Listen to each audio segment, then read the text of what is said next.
네, 안녕하세요. 가수 겸 작곡가 유재환입니다. 안녕, 잘 지냈어요? 뛰어난 음악 실력은 물론 화려한 예능감까지 뽐내며 각종 방송 프로그램을 종횡무진해온 유 씨. 그런데 지난달 윤진 씨는 그에게 한 통의 SNS 메시지를 받았다고 합니다.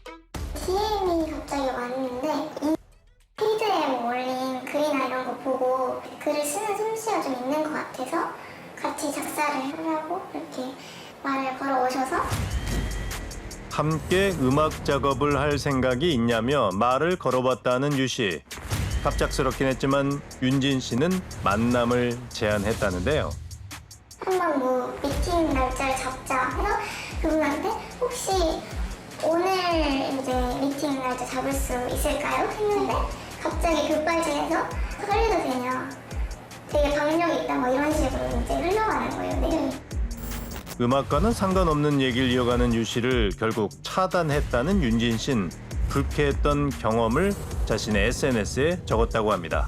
그리고 얼마 뒤 갑자기 다른 피해자분한테 연락이 온 거예요. 자기는 사기를 당했다. 거의 130, 150 정도 사기를 당했다. 유 씨와의 음악 작업 중 피해를 입은 사람들이 더 있었던 건데요. 광고로 알려졌어요. 곡비 없이 곡을 드립니다. 재능 기부가 너무 하고 싶었어요. 철저하게 일반인들 분들을 대상으로 하는 것이었는데 그들의 어떤 그 음악적 갈증을 풀어드리기 위해서 한때 방송은 물론 자신의 SNS에 무료 작곡 프로젝트를 대대적으로 홍보했던 유 씨. 노래를 만들고 싶다라는 어떻게 보면 버킷리스트죠. 이건 같이 작업을 하면 나에게 도움이 되고 조금 길이 생길 수도 있겠다라는 생각을 가졌어요. 그런데 프로젝트에 참가하기 위해선 반드시 숙지해야 할 내용이 있었다는데요. 작곡비는 무료지만 작업을 위해선 약간의 진행비가 필요하다는 점이었답니다. 그래서 총 금액이 130, 다 동일할 거예요. 130, 한국 진행. 그러면 저 같은 경우에는 정규 앨범 2개에다가 뭐 그거까지 하면 총 25곡 1260만 원. 1260만 원이요? 당혹스러운 일이 벌어진 건 진행비를 입금한 뒤부터였답니다. 분명 곡을 줄 때가 지났는데도 유 씨가 차일피일 일정을 미뤘다는 건데요. 근데 뭐 아팠었다, 뭐 코로나에 걸렸었다 뭐 이런 거는 이제 딜레이가 좀 연락이 좀 딜레이가 좀 조금씩 되다가 공황장애. 그죠 공황장애. 뇌종양도 있었어요. 뇌종양이요? 불운과 악재가 겹쳐 도저히 음악 작업을 할 수 없었다는 유 씨. 문제는 여기서 끝나지 않았습니다. 본인의 작업실로 저를 데리고 갔었어요. 그때 이제 집에 어머니도 계셨고 그래서 이제 별 의심 없이 그냥 갔었고.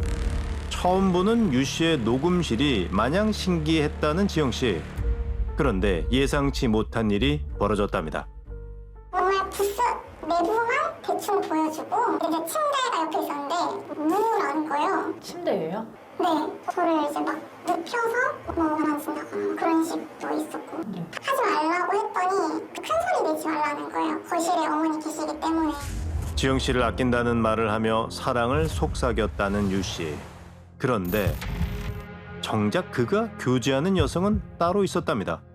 그럴 게 아니라는 거예요. 그래서 이야기를 한 게 사실은 다른 사람한테 스토킹을 당하고 있는데 본인의 이복 동생이라서 연인인 척 해주고 있다.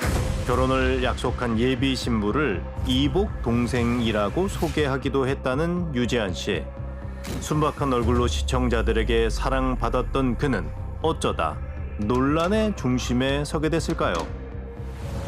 아무래도 유 씨와 직접 얘기를 나눠봐야겠습니다. 막혀 있어. 2중 3중으로 문을 걸어 잠근 그의 집은 접근조차 쉽지 않았는데요. 얼마나 기다렸을까? 집 앞에 고급 외제차 한 대가 멈춰섭니다. 어머니와 함께 차에서 내린 남자는 유재한 씨 안녕하세요. 저 SBS 박지은 PD라고 하는데요. 우리가 찾던 유재환 씨였습니다.